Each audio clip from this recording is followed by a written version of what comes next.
Well, you waited for it, and now you will have it. It's our first preview of the Premier League season. The Premier League returns, and of course, big game of the week is Chelsea up against Manchester City. Enzo Maresca in his first game will, of course, face Pep Guardiola's side. We'll do this preview alongside also our expectations of the season in this episode. My name is Ayomide, Sotunbo, and this is the Nutmeg on Guardian TV.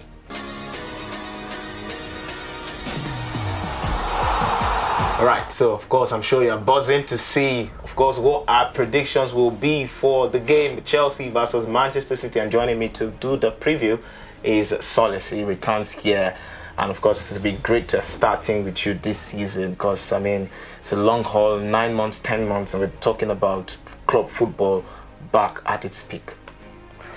It's good to be back. It's a marathon as usual. Yes. And this is the Premier League. So, go on. Yes, okay. Yeah, thank you. He's a gentleman.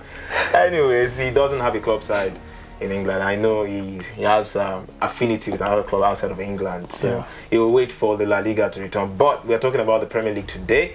And of course, the big game is Chelsea versus Manchester City. It is master versus student, if you like, because Pep Guardiola at some point was mentoring and leading, while Enzo Maresca was the assistant coach in Manchester City. And of course, you have to talk about this game because, wow, for Chelsea, there's a lot to discuss about how Maresca will get the better of the team than, you know, Mauricio Pochettino did, and what more could be a difficult way than this one to start against the best in the league? Yeah, at every point in time, if you want to be the best, you must beat the best. But certainly this game will not guarantee them being the best, even if they beat City. It's going to put Chelsea on the right path. Okay. Yeah, the problem now with Chelsea is Chelsea seems to be the only club in England that has over 50 players in a squad. You don't know who is going to start. It's a really bloated squad. Just put on the blue jersey and you'll be signed into the Chelsea football club. I'm not sure Maresca knows all these players. I try to imagine how training is like. Although, you know, we hear in the transfer market, they're trying to, you know, do some urgent transfers out of a club. Yeah. But with just like 2 weeks left to the end of the transfer window, you wonder how many of those players they can ship out. You're still going to have to manage about at least 30 players. 30? Yes, because I can't imagine you sell 14.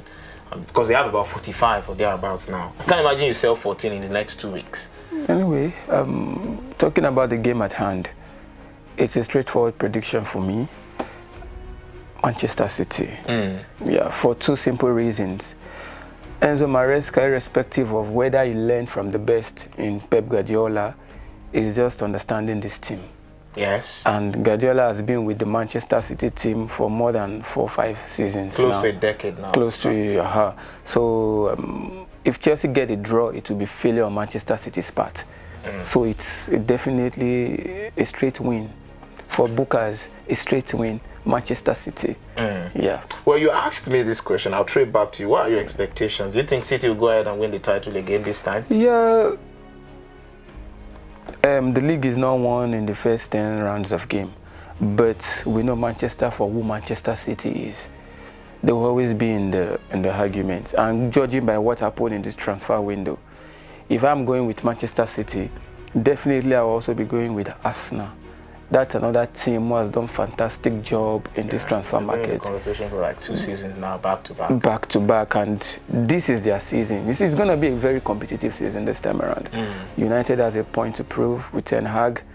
Manchester City wants to remain the number one. Yeah. Then there is Arsenal under Arteta. And there's even Arne Slot and his Liverpool gang. So you know, let's reside on that conversation now for Arne Slot. How do you see his introduction into the new league being like after the success he managed at Feyenoord? Yeah, so Slot have slotted in just by the name Slot. He has slotted it into this Liverpool team. You already like it seamlessly. Okay. Look at the preseason. Preseason is not a way to go, but you are as good as your last game, irrespective of whether it's preseason or not. Yes. So I'm giving him the edge. It's gonna be my top 4.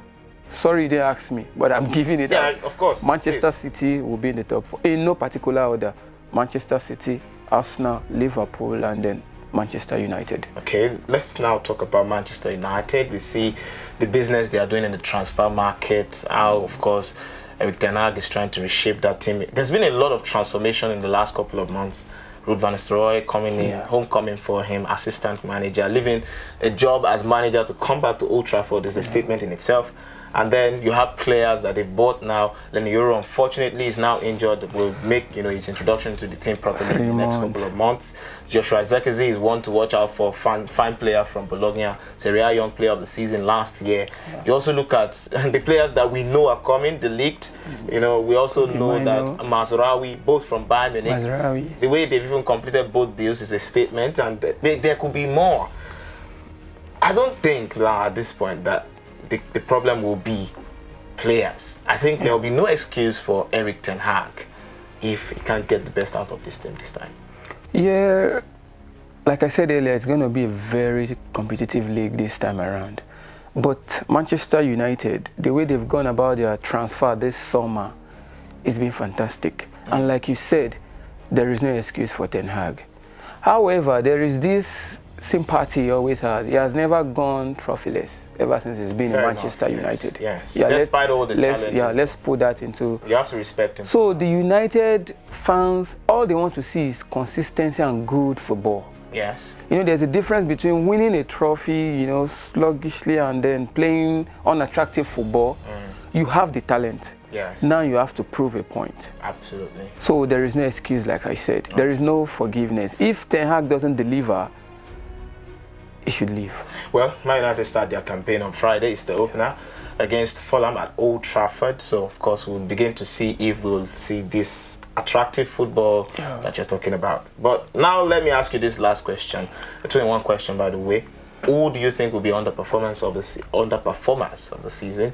And then the dark horses, the team that you probably didn't expect to shine, but they will shine.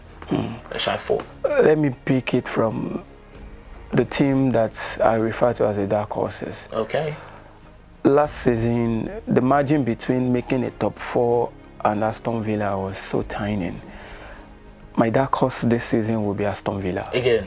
Aston Villa. Okay. So what? But you didn't put them in the top 4. Yes. So they were in the top 4 last year. So if you are saying they are dark horses and they are regressing by your prediction, why are they still dark horses? No, because nobody is putting this eye on them in layman's language. People don't even put them in this conversation.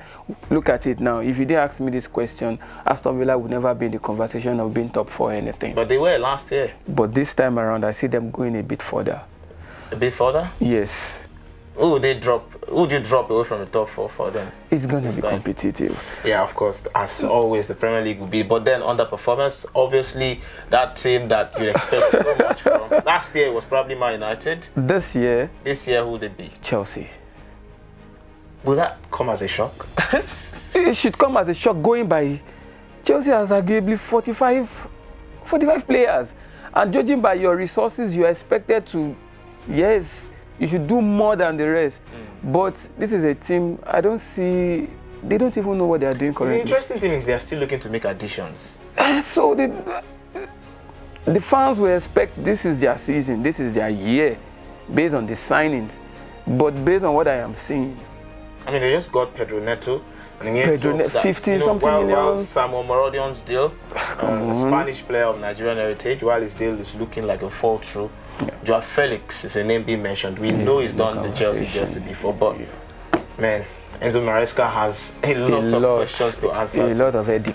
And he's starting with the gargantuan task of facing Manchester City. Anyways, good luck to him.